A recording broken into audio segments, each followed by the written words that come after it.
Hey everyone, welcome back and welcome to our first session. With me is Phill to run his session on invisible design. Quick disclaimer, specifically for those on YouTube. Almost as soon as we did that first welcome session, I got a ping from YouTube saying we were in violation of their community standards. I'm not quite sure what we did. Clearly, if you just hate learning and development, this is going to be the start of. I feel like it's going to be the start of some very long email threads. So there goes my weekend. But just so you know, if you are watching on YouTube and for whatever reason these stop going out, that's why I haven't abandoned you. I'm still getting recordings manually. So worst case scenario, if the live stream dies, we will get the recordings put up for you literally tonight for today's sessions and tomorrow for tomorrow's sessions. So I'm sorry, but unfortunately I do not control YouTube and their clearly very, very powerful algorithm. Anyway, without further ado, let's dive right into Phil's session. Just so you know, this is one of the sessions with a downloadable PDF in the Google Drive, so please do make use of that. So without any further ado, Phill, over to you, and I will jump back in if we get questions from the audience. Great, cheers, Tom. Morning, everyone. So I'll do a brief intro of myself. I won't bore you with my CV, but so my background is obviously in the L&D space. I've been in this space for about 12 years now in various roles, but I kind of originally studied as a graphic designer. So being in the digital learning space, it kind of brought together my two worlds, really, and my two passions. So what's kind of sparked this particular talk from myself was kind of understanding that pain that in the world of instructional design or learning design or whatever we're going by these days, we're kind of a jack of all trades. We kind of need to be everything. We need to be somebody who's great with stakeholders, graphic designers, developers, content writers. And I've often found that, graphic design or visual design is one of those areas that people kind of struggle with. So hopefully in this session, we'll get some kind of real hands-on tips. We'll talk about kind of rules that you can kind of break or times when it's to stick to the rules. But I want to make this based around you guys as well, because everyone will have different levels of experience. So please fire questions as and when you want to. I would rather flex this session to answer your specific questions rather than sit to a rigid schedule. So I will just start sharing my screen.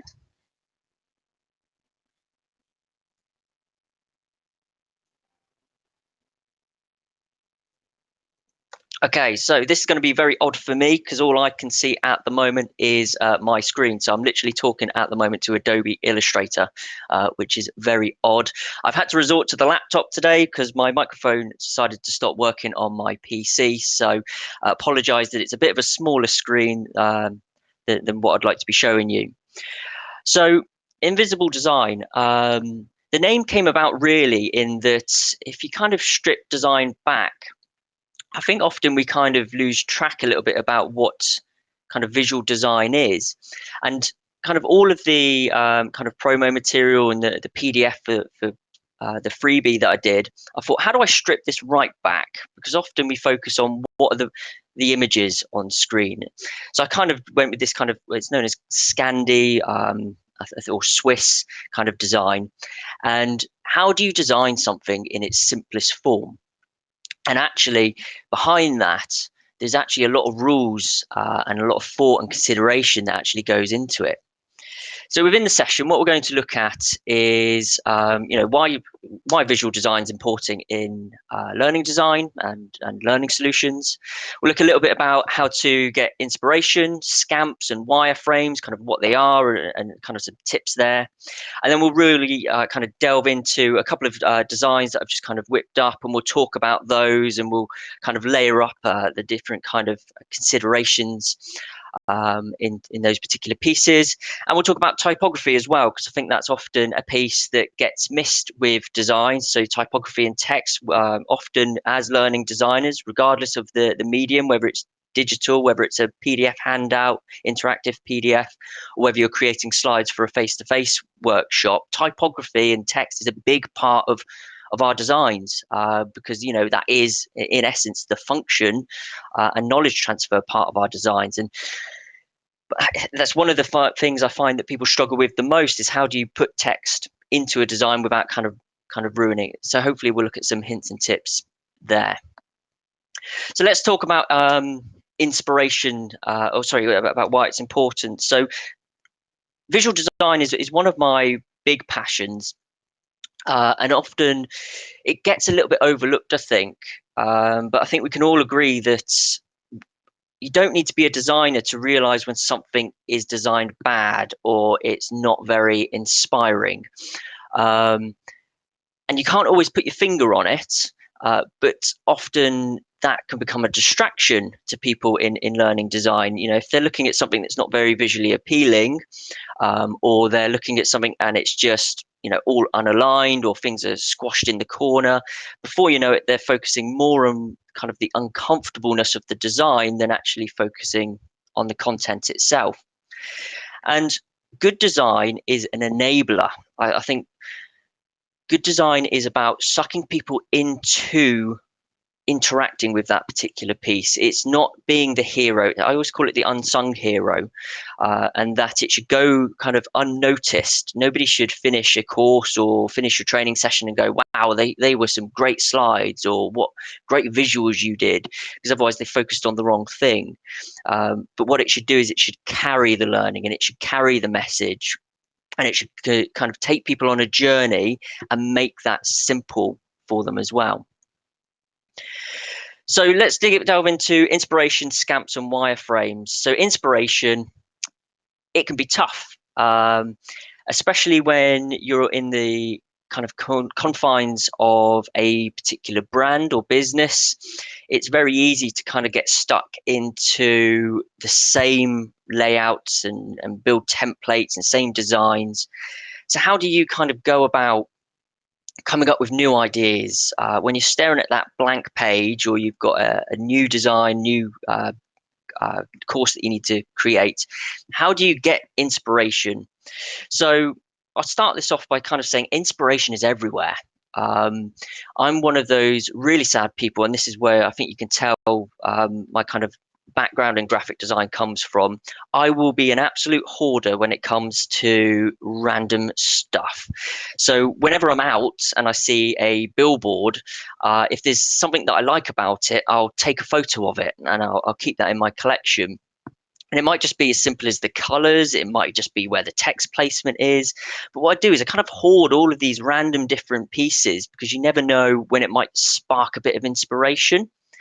And another piece that is great to use is there's a couple of great sites out there where you can create kind of digital mood boards. My go-to is Pinterest. I'll kind of show you this now, actually. So this is kind of my inspirational board, if you like. And all I do is basically hoard and collect just designs that I like, basically. And when I'm going into a new design, I'll kind of think, well, I know what the solution is, and I know how it needs to kind of function. I know it's going to be a tab interaction or a slide or a web design. And I'll come to here and say, well, what do I want to pick out? And there might just be simple little elements, like I said, of this, where this one, for example, is a web page, completely irrelevant to learning design.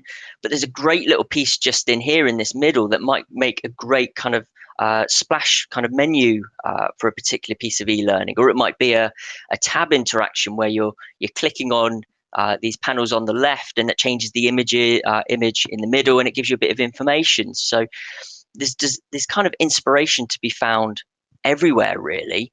So I would highly recommend creating yourself a mood board, or just as you're out and about, take photos and kind of add that to a certain area where you've just kind of got this inspirational point. And there's some other great sites out there as well, like Dribble and Behance. They're great sites as well. The only thing I would call out about those particular sites is sometimes they're more showcasing than functional. So sometimes you'll find that, something looks really great and you're looking on those sites going, wow, why can't I kind of design something that looks as polished and finished as that? But it's kind of only one page of maybe a website. So they're not thinking about that full user experience and functionality and the hierarchy of the content. So just keep that in mind. I think when you're looking at some of these kind of designs and when you're collecting the mood boards, that don't try and copy them, because often they're not functional, like I said. So, kind of once you've got your inspiration, I would always recommend scamping it out. And what a scamp is basically a really crude drawing. And I've got a couple of examples here just to show you. Apologies, they're a little bit kind of pixelated. I shouldn't really just dump screen grabs into Illustrator. It's the wrong form. But you'll see here basically what we've got is when you've got an idea, it's just a way of scribbling out and trying to get out of what's in your head onto a page in some sort of order. And the reason this is really important but often missed is because what it starts to do is it starts to formulate the structure of your design. It starts to say, well, actually, how is this all flowing together? So if you've got more than one page, how does that correlate to this other page or slide? This particular kind of layout, is it going to work? Is there too much that's going to be on in my design and I need to do something different? And it just gives you a chance to kind of really get into that creative space and say what's going to be the right design for the content and the message and the topic that I'm delivering. Little tip for you, I always use lined paper for my scamps. The reason for that is because I'm an analytic person and I do like kind of order and lists. It just helps me, even at scamp stage, try and figure out, what is the right ratio and spacing that might go into my design. The reason this is key is because if you've ever been in that space where you're trying to design something as you go, you'll spend more time trying to move stuff about and figure out the design as you're going, rather than just putting a bit of legwork up front and going, what am I going into design? Let's go in with a clear space. And this might not be the final design, stuff might get moved around a little bit, but you've kind of got that core 80% in your head to say, right, this is what I'm designing. And you're spending more time just refining your design than trying to move stuff about and what image goes there or that doesn't quite work. So it's a real time saver. And then Hey what you've Phill, got is sorry, just hey yeah, dude, go for it. just before you go on to the next point, it's a really good question come up in the chat that I'll just put onto stage now. There we go. So right at the start of this process, kind of when you're having these discussions, how do you explain to a graphic designer that a screen is not static but is fluid? I know I've certainly felt this pain where you have to get someone who's used to thinking in terms of a still image into thinking about something interactive. So it'd be great to get your input on that. Yeah, so there's kind of a couple aspects to this, and that actually leads us on nicely to potentially the next piece about wireframes, actually. So if I just zoom in into these scamps, what you'll find that I do is I'll kind of have these little messages around for myself. And this might be kind of those animation kind of pieces and say, this will fly in from the left, or this is going to be an animation, this is going to be a GIF, whatever it might be. So it starts at that stage, I think. And don't be afraid to share with the designer and share with the person that's creating it, all your assets, these scamps as well, because that was kind of your starting points. This is kind of all of your notes. But then what you've also got is what I tend to do after my scamp, and it depends on the severity of how much I'm designing. If I'm just designing a single slide, I wouldn't do this next stage, but for an entire course, I certainly would. And that's wireframe stuff. And what a wireframe is basically, you've probably seen them whenever you've kind of looked at web development, is it's kind of this real templated structure of components. And you kind of piece together your design and start getting a bit more structure to your scamps. And what you can have here is, let's say, for example, this these images where the images would go here, you can add little comments in there as well to say this is going to be an animation, fly in from the left, this will need to fade in. And you can start adding in those kind of maybe even specific timeline instructions. I know I'm very specific when I'm working in storyline about the animation speed and the time that I want it to come in, because I just know what works. So I'll start really drilling down into the detail there. But there's probably an extra layer to that in some people in their process, and it depends on your process, will then kind of go to the next level. It depends on what you are or aren't doing in your design process. But some people will write kind of director's notes or instructions that give you that opportunity, and they kind of overlay each other to say, well, here's a bit of the visual design that I'm after, and here's some kind of key instructions that sit within that might be the animations or where X button might go to.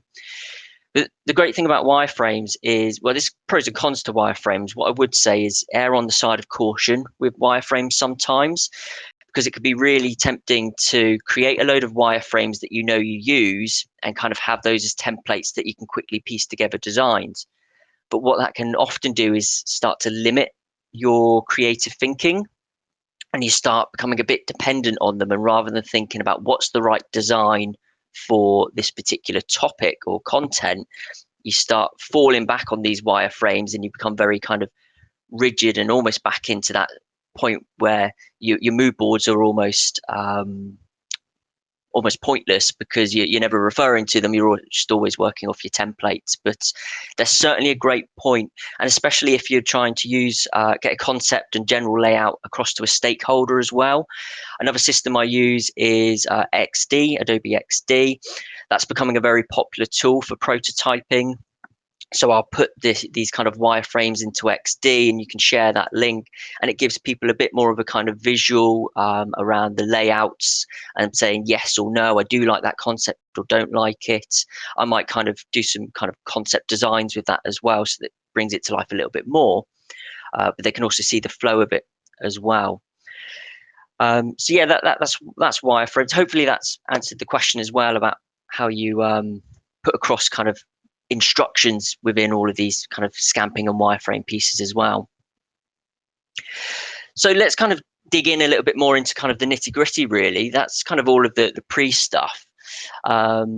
In the hints and tips piece that I've put together, the PDF that I mentioned, there's also a couple of other hints and tips about how to overcome creative block as well. There's kind of 4 key tips that I've put in there. So it's certainly worth checking that out if you're ever kind of just staring or looking at something and going, I've just got no idea where to start. I'm just in one of those days where I can't think of anything. So what we're going to look at next is kind of a particular design. And what I've actually done here is I've stripped out one of the pages from that PDF that I've just mentioned. And we're basically going to look at why I've basically ripped it apart a little bit, and I've put in there some kind of common mistakes that I'll typically see people use in their design work.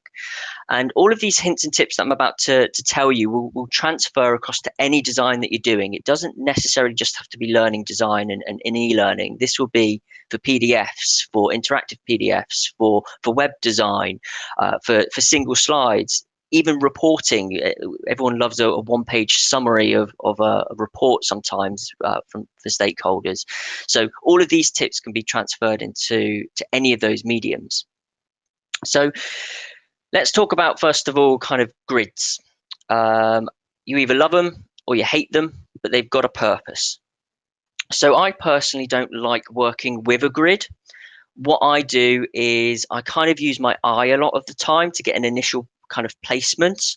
And then what I've got is I'll usually work with a bespoke grid over the top of that.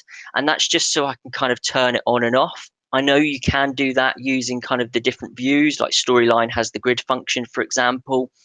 I just find they're a little bit chaotic and distracting.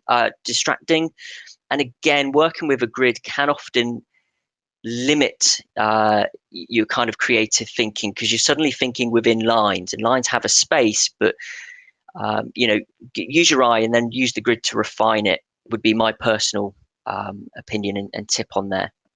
So looking at this design, There's a couple of things that are kind of wrong with it, and then we'll look at an example where I've kind of tidied it up, and we'll look at kind of the rules.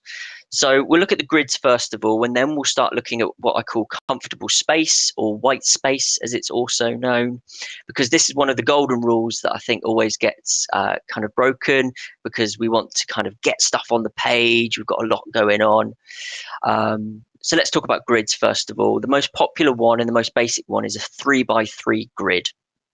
So just to kind of jump back up to here, we've got a very simple 3x3 grid in this particular space. So in this initial slide that I showed you at the start, you'll see that very simply, this is just a bit of text, but there's actually a lot of consideration about where this particular piece has been put.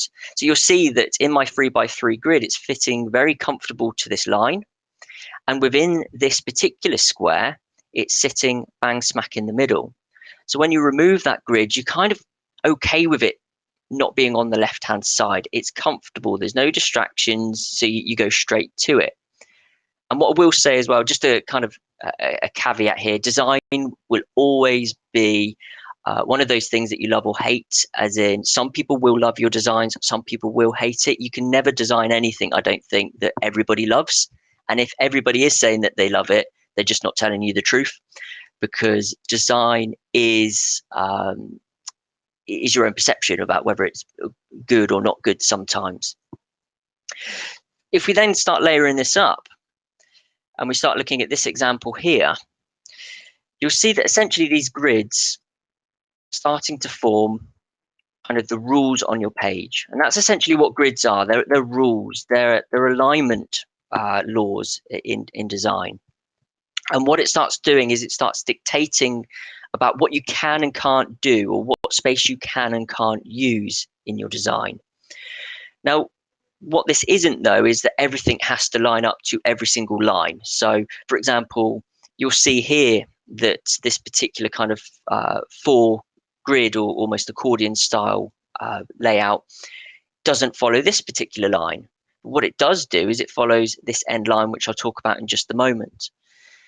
What you'll see is that this all of a sudden doesn't sit directly inside this grid here. It almost looks like it's sat slightly above, but that's because this is slightly faded piece here.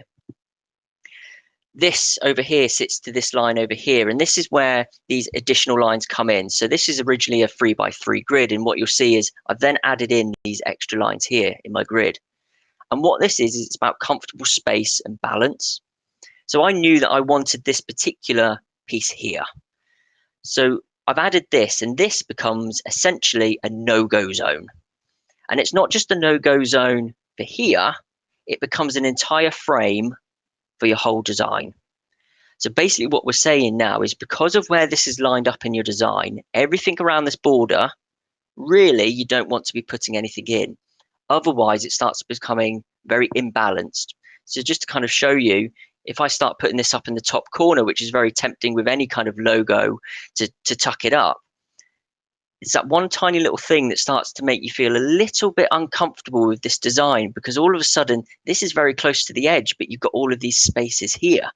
So what you start doing is trying to shift these closer to the edge, but then you get this big space in the middle. So it really is looking about those rules and saying, let's work within a rule, but not let it confine me. So with that in mind, because I've got this comfortable space here, sorry, this no-go zone here, that then creates over here a no-go zone, which instantly means that this piece needs to align to this line, okay, this grid line here. And that's where the balance will start coming in your design. So now we've looked at some of those kind of simple concepts. Let's go down to back to this one, where it's a bit more kind of, there's more going on, okay, in this particular design. There's more text, there's more imagery, there's a lot more consideration. So now you'll see, I'll zoom in for this because, like I said, apologies, I'm on a small laptop. But you'll start seeing that this initial grid, I've gone to a 5x5 grid, sorry, a 5x3 grid on this particular design, just because there was more to it. As soon as you start getting a bit more on your page, I do like to add a couple of extra layers to my grid. But what you'll see is when we take this off, there's something about it that's not quite right. Now, whether that's the size of the font, which we'll talk about shortly, is it the layout, is it alignment, and it's actually a mix of all of these things. So just to kind of lay this back over, this is why you'll start finding that you potentially might feel a little bit uncomfortable with this design. So number one, alignment. You'll see here that this top one is dictating the alignment order. So everything on this side of the page really should be aligning with this grid line. And you'll see down here, when you get to here and these remember bits at the bottom, it's not aligning. And that's why you feel a bit comfortable. So straight away, you need to be shifting this across to the left-hand side. Down here, you'll see that you've got this very awkward, if we talked about kind of balance just now about framing. So because this aligns here, you've got this no-go zone and frame around the entire design again, which means on this left-hand side, right-hand side, you've got again another no-go zone, but this text is starting to creep into it. And that's again why it starts to feel a little bit awkward. The spacing between this line here and the text is different to the line here and this text at the top in the inspiration. So again, it's all of these small imbalances that start making a design feel a little bit uncomfortable. And then when you layer over that, which we always need to consider about function in our design and what's the story that we're telling people within this, you start to see that the flow of it is a little bit chaotic because you're going from left to right. You don't know whether to kind of go, well, what's the most important? I'm assuming it's the big text because of the size of it. And then we've got this little text over here. So maybe that's not important. So the overall design just needs a bit of a tidy up. So what we've got here, if I then add in the example, now what we'll call out is the text looks really tiny. I promise you it's not that small in the actual final design. But just to try and get the screen onto view, it will look quite small. So what we've got is we've now completely changed the design. We've looked at hierarchy of content. What's the most important piece? What's the flow of the design? Where's the grid line? Where's the balance? Where's our rules? And where are the rules that we want to break? And we'll talk about rule breaking in just a moment. So what you see is now everything aligns to this left grid. Okay.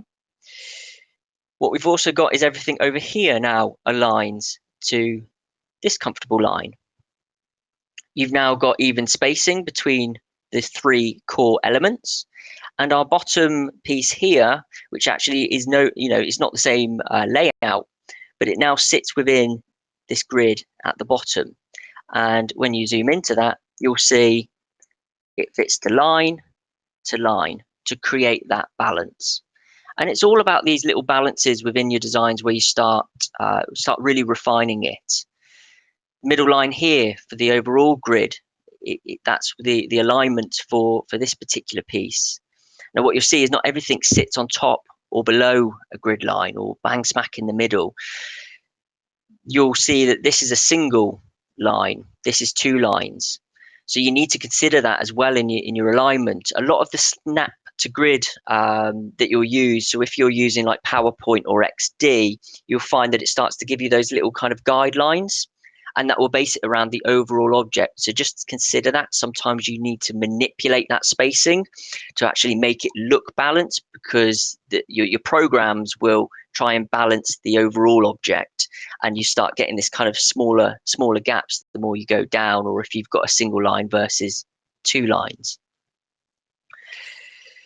What we've also got here is that you'll find that the logo, if you compare the logo at the top, you've got centrally aligned. So all of this piece at the top is centrally aligned. That's kind of one component, but everything else is left aligned or right aligned.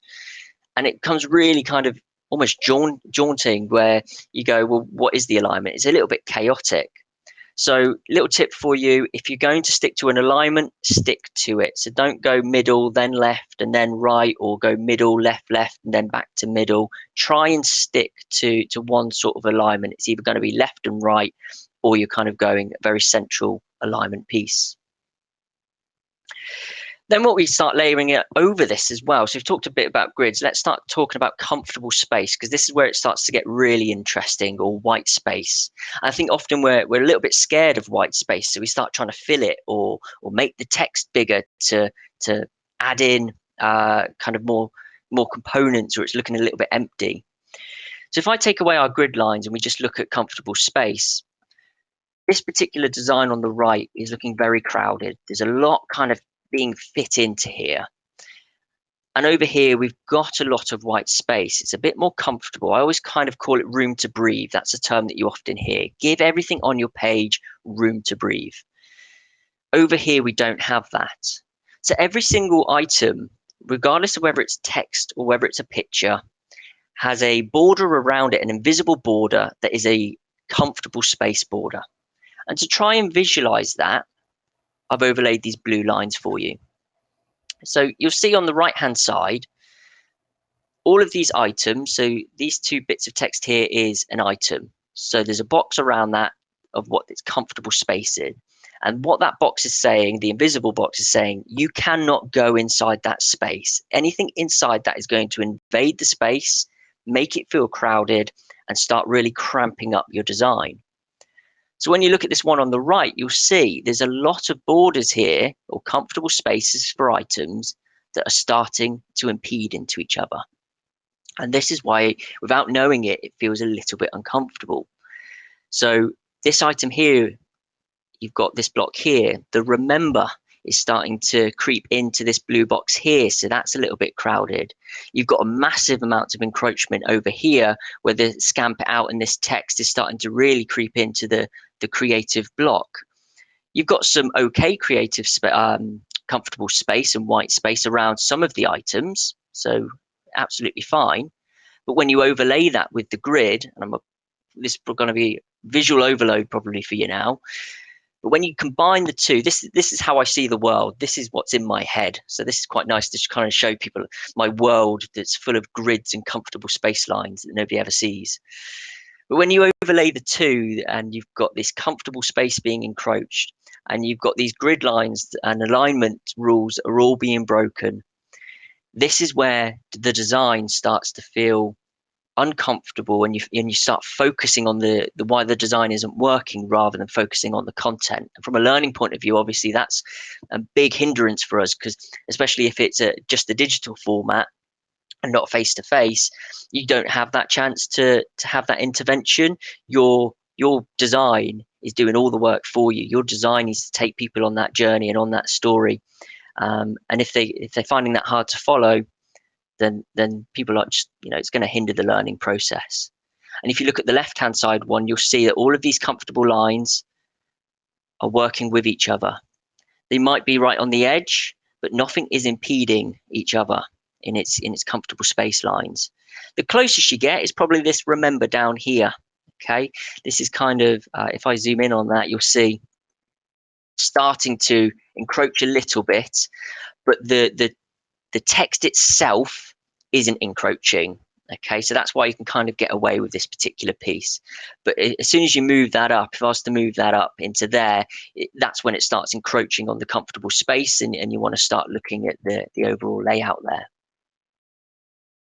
So we've looked at Hey, this Phill. design enough. Yeah, go for it. Hey, we got some smashing questions coming through, so I just wanted to jump in. Yeah. First of all, very very related to what you were just talking about there, from Morgan, we've got. Would you say stick to the grid is more important when you have more white space, or is it the opposite? You know what? That's quite a hard question to answer, because it depends on the overall design. And I think sometimes, and we'll talk about this in a moment, about when's the right time to break the rules. Because like I said, grid lines are great, but you don't want to stick to them all the time. There are certain types of design where you want to say, you know what, throw the rule book completely out there. I think grid lines ultimately probably slightly trump it, just because it's all about alignment. As soon as something's not aligned with each other, you will notice it straight away. And people are going to be more comfortable, I think, with white space than they are with stuff not aligning to each other. and it sounds really silly, but people really do focus on it. You don't have to be a designer, like I said at the start, to notice that something's completely unaligned. If I was to start, see if I can just shift this across. Obviously, it wouldn't be that extreme, but if you start shifting it across to maybe there, stuff isn't aligned, or if you were to bring just this text down here into the middle to try and clean up some of that white space, not everyone will focus on it, but some people will. They'll start saying, well, why is this aligned to the top? Why is this aligned to the top? But then this is in the middle. So this is probably a great example, actually, where I've gone for grid lines rather than white space being the priority here, because everything I want to be aligning to the top of the banner to follow that kind of flow and same rules throughout the design. But on that note as well, there's a time and a place to break the rules. Okay, so let's talk about that.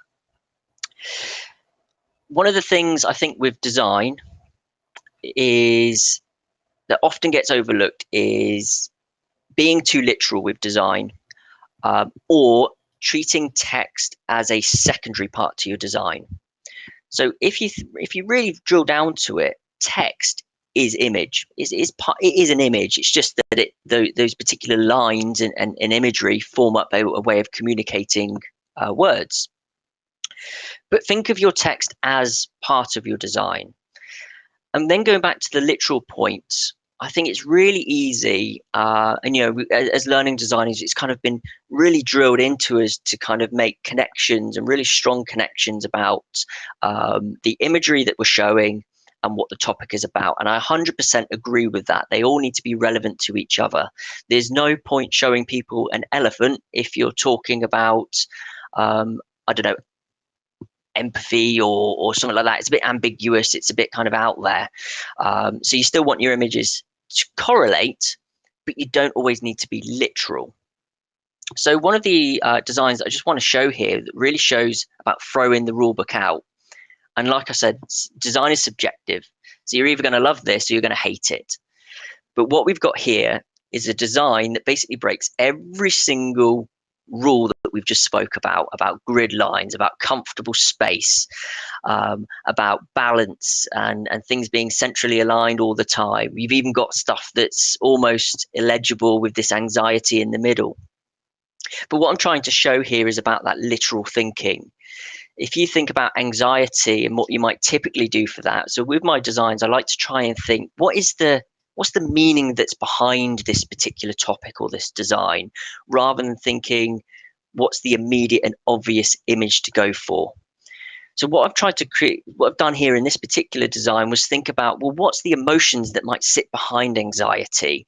And ironically, what might cause people that don't suffer with anxiety, a little bit of anxiety, so that they can start to empathize with the topic and get into that world.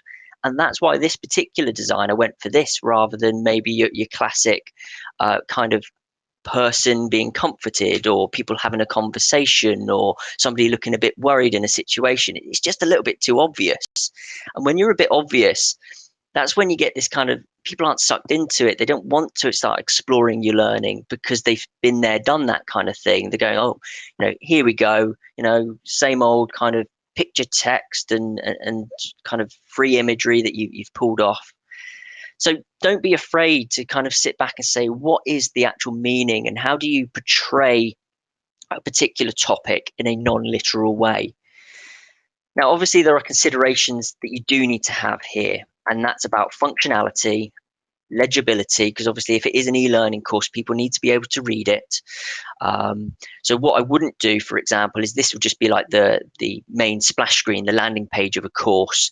I wouldn't continue this design throughout the rest of it, because at the end of the day, this is just about the course that would go there in this mock-up, and it's reasonably easy to get that it's 80% for a pass mark, and that this is the menu. But if you created your entire course with this kind of real mismatch of text, it wouldn't be functional anymore. So that's where functions needs to start considering into your designs as well, of course. But yeah, if we overlay the grid lines, I don't know if I put grid lines here. There we go. You'll see that it's chaotic, absolutely chaotic. but yeah, like I said, you've got some rules that are still being adhered to. The menu is still aligning to this line here, but I mean, I won't even go into why all of these rules are being broken. Um, but sometimes this is where I becomes a bit more beneficial than a grid, and where the rules need to be broken because of the particular design, the particular topic. Um, so yeah, Hey the Phil, one that always stick. Yeah, go for it. I was going to say this was a perfect slide to bring up this question from a little while ago, actually, because it kind of indicates how this answer could go either way. Okay, But that is, how many different letter fonts are allowed on one page? great question. So typography or text and fonts, they are a wonderful thing, and they are part of your design, but they do have set rules. So obviously, this is an absolute no go. I think we can all agree that I think there's something about 8 different fonts on this particular slide. Rule of thumb is don't have more than two. Okay, so you want 2 fonts, and you want those fonts to stick with your design throughout. Okay, so if you're going for 1 font for a header and 1 font for your main text, stick to that throughout your entire design. And that goes for font size as well. They are kind of cardinal rules when it comes to functional kind of um, working with typography. Obviously, if you're doing something a bit more bonkers like this, you break the rules if there's a need for it. But from a practical sense, no more than 2 fonts. Stick to it and keep the same size throughout your entire design as well. You you'll be surprised how much you can notice where somebody's just put the font size down about 2 points just because there was a bit more text on that particular slide. So when you are designing things and you're designing your interactions and looking at your layouts, that's where you go back to your scamps and say, well, how much text needs to be on this, and how does this design work for all of this text, not just certain aspects of it. And also, how you choose your font is also a big consideration there as well. There's 2 aspects to that, and that one, font will tell you a story. Fonts have personalities. Fonts have emotions attached to them. Um, you know, if you use, for example, this font that the eye is in, well, that's quite a dark, almost ominous type font because it's like somebody splashed ink on a page. You compare that to something classically used like Arial or Calibri, the story that font is telling you is very different. So think about your fonts in that sense, about what emotion is it telling you and how does that link to your topic and your content, and let that drive your kind of overall 2 font rules. You might be confined within your fonts as well. That's something I often hear. We've got brand fonts. The company always uses typically Arial, Calibri, Helvetica, whatever it might be. But that doesn't mean you can't divert from it. And I think this is where you get this ability to stretch the brand a little bit. So I would have no problems if a brand was brand type was Calibri, let's say, presenting this concept because it all has purpose. But what you would then do is when you drop inside the main course and the menu, that's when you drop back to your main brand fonts. So sometimes you're dictated to about what fonts you're using, but don't be afraid to maybe mix those up. And another consideration with fonts, like I said, they all have personalities. If I go somewhere on here, there we go. Here's an example. You're picking your font, think about kind of like I said, the emotion it's portraying, but also about your overall design, because different fonts have different spacing, different leading, whatever it's called, kerning, which is basically the space between the 2 lines and the space between all your letterings. Some are higher fonts and some are shorter fonts, some are longer fonts. And I think that's a big consideration when you're doing your design, because if you're working with maybe quite a confined space, or you're doing a lot of maybe small tab interactions because your content is quite short and snappy, something like this one here, which is Century Gothic, probably isn't the right text for you to be picking, because it's quite a hard one to actually work with just because it's so long. And I know in a lot of authoring tools now, you can start changing the leading and the kerning.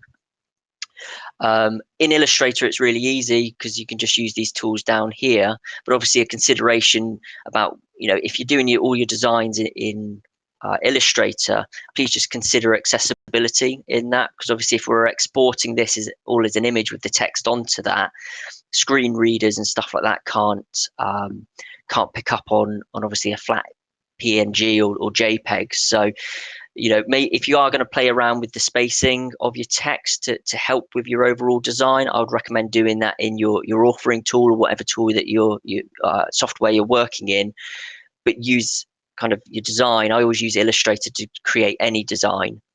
Just it's my go-to, and then I'll work with XD to probably prototype it a bit more. So just consider that in your font design as well. So I guess what I'd like to do now is, we've talked about typography, we've talked about lines. I'd like to throw out basically just a Q&A. We've got about 10 minutes left, guys. Is there any more questions that people would like to ask? Or we've got another design here that I can talk about if people would rather look through that. There is one question that actually relates to the stuff you were showing us at the start with your Scandi design from the PDF, which was why not try to put Scamp out on one line? There is room in the grid. Okay, so so what you've then, I mean, this is probably a bit of a bad example because I exported directly from InDesign because I originally created it in there. Let me see if I can. I still have editable text. If I put that up to the top, hopefully you'll see why that maybe doesn't work. Okay, if we do that there, then you get your comfortable line. So now we've got a new comfortable line space. So we'll put that out to there. So comfortable lines, absolutely right. But what you start getting is this little bit of an imbalance in alignment. So when we put our grid lines back, it's a bit all over the shop. You've got this bottom one here that starts aligning to here. You've got Scamp It Out that starts borderlining over here. And you've got inspiration that only just passed the mark. Now, again, you could argue that because of that rule, let's put block up there. But then you start getting these real kind of empty spaces all over the place. So it's just about, there's no right or wrong ways of doing this. I will say that out. Design is subjective. My personal choice was to put this down the bottom. You could equally, if you start changing the alignments over here and working with this text, you probably could put it on one line as long as all of these are then on one line. It's a bit of a hard one because obviously inspiration you can't split over. Ideally, I would have split inspiration over two lines as well. So everything's on two lines. Everyone sits more within this kind of singular line, but unfortunately the N and the full stop goes slightly over.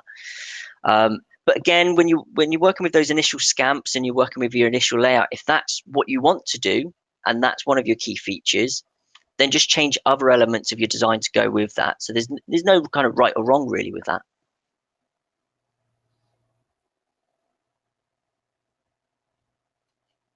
Any more questions, Tom? No, we've got Laura saying she learned lots of good stuff already. That's good. Great stuff. Great stuff. I guess the only other point then I'll maybe that we've not really touched on is a bit about kind of UX and UI considerations.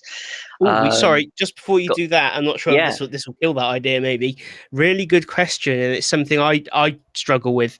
Can we talk about color strategies to incorporate it in a design? Yeah, absolutely. Completely skipped over color, didn't I? So color, again, color is a great tool in design because obviously color portrays emotion. Color, can tell a lot of, can tell you a story, and that's what I think we need to kind of think about is that everything we put on a page, whether purposeful or not purposeful, it is telling a story to that end user. So with color, a couple of options you've got here. My rule of thumb is really don't use more than two colors in an overall design. So you want two colors and black and white. That's really what you want to be using. From a functional point of view, always keep text in black and white. But also consider color contrast in there as well. I think that's often overlooked. People tend to go for what might look better rather than what's best from a accessibility point of view. So XD actually has a great tool built in. You can put a plug-in if you use XD, but there are free websites out there where you can check the color contrast of your text on top of a color. And the reason you don't want to start really using more than two colors is because it gets a little bit chaotic, I guess. Feel free to kind of change the color palette as you go through your design so it doesn't look all the same. So you can have an overall kind of color palette, but on a single page or slide, don't use more than two, and then black and white. The way to get around that, if you do want to use more color, is use shades and gradients of those colors that you're using, just so it remains in the same color palette. Follow up to that then, a bit of an accessibility question, I suppose, but how about color and colorblind users? Yeah, so I'll never claim to be an accessibility expert. I'm really not, and there's still loads that we can be learning in that space. But this is why I use XD, because I might design something that looks great, and it might be white text on top of a color, for example. It might be green, orange, or a shade of something like that, and it might look good visually. But when you put it into XD, you can quickly, it basically tells you what standards it sticks to, whether it's AA or AAA, and it will even go down to, you can use this color combination if it's just for large text like headers, or you could use this if it's main body text and smaller text. So I would always revert to XD or the free websites. If you just Google color contrast website, you just need to put in the RGB or the hex code for the colors that you're using, and it will tell you whether or not it's kind of breaking those contrast rules from an accessibility point of view. Well, the questions are flooding in now. Here we go. Right.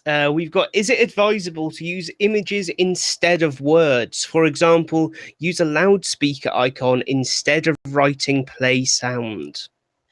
Yeah, so that goes into UX UI kind of conversations. So that's the one time you do need to be literal in your designs, I would say, if you're using icons. So earlier on, when I was saying about, don't be too obvious and too literal, that's more so for an overall design rather than core functionality and UI items. So with UX and UI, I would say absolutely stick to what people know and what's universally known. So people know in day to day that a burger menu is a menu. People know that an arrow is going to move you on, or that a button that says next is going to go next. People know that an audio is, or a triangle in a circle is a play button. Let's pull on those universally known bits of technology that people use in their everyday life and use that. People don't become tech oblivious. Well, they seem to sometimes become tech oblivious to when they use an e-learning course.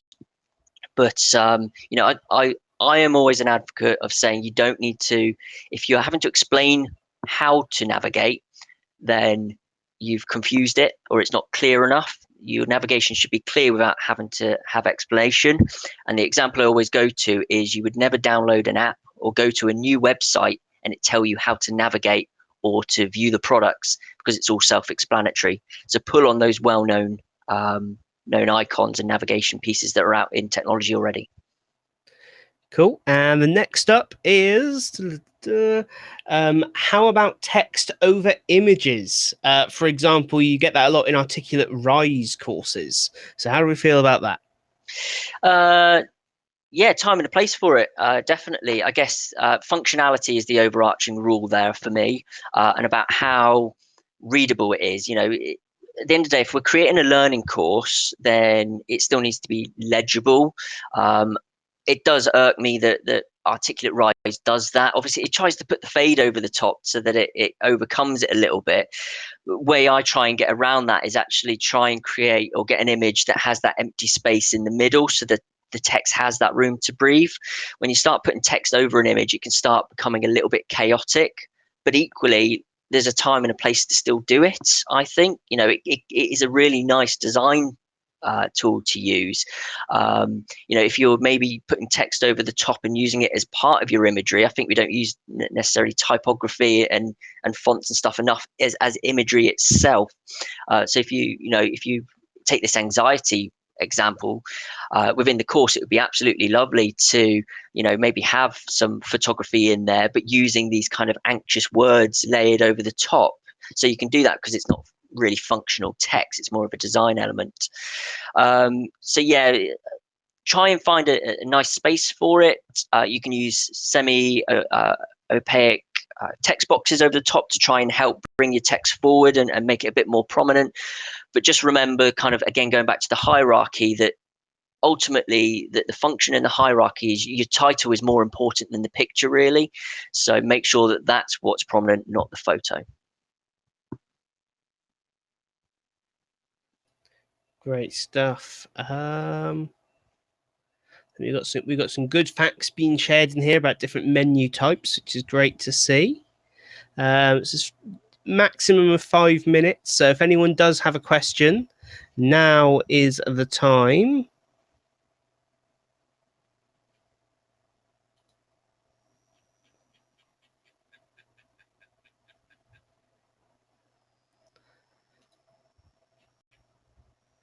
Looks like there may not be any more. But what I would say, Phill, if people want to follow up with you afterwards, I mean, where can they get hold of you? Yep. So feel free to connect with me on LinkedIn. Always happy to build my network, and I'm always happy to look over designs as well. Like I said, I'm a head of learning, and I don't get involved much in the day-to-day design stuff of anymore. But on the side, I still do a lot of graphics work and web pages, logo design, branding, and stuff. So feel free to connect with me on LinkedIn. It is Phill with a double L, just to call that out there because I'm awkward. And feel free to send over a design if you've got something that just isn't working, or you want to bounce an idea off. Absolutely send that through to me, and I'll help wherever I can. Just watch out for the invoice he sends afterwards. Yeah. That's just on that point as well, Tom. Obviously, I know we've mentioned it, but there is a free PDF that I've put together that has a lot of these kind of real simplified hints and tips, and just summarizes some of these key points that we've learned. So feel free to download that. Absolutely. And just we've got just a few minutes, and a really interesting question just came through, which is just off the top of your head, what's your favorite piece of design? A good thing to close out on. Oh, favorite piece of design. Do I have one?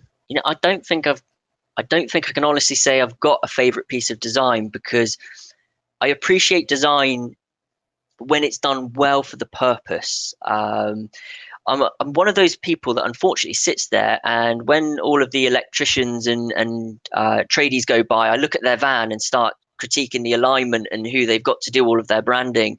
That's a prime example of probably branding that I don't like. So it's probably easier to say, design that I don't like, and again, a lot of the time it's not functional either, because you either don't get what they're doing. If you consider you're driving behind a van and it just says their name and their telephone number, it's like, well, what do you do for me?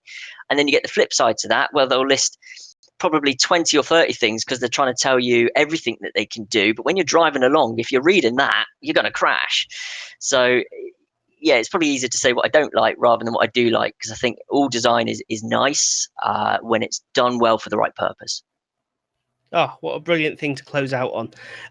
If anyone obviously has more questions, just get in touch with Phill directly. Phill, thank you so much. That session was an awesome start off to our event. Next up, in just 5 or 6 minutes time, is Amanda, who has put together a really, really interesting session on going beyond e-learning. Thanks very much, everyone, and we shall see you very soon.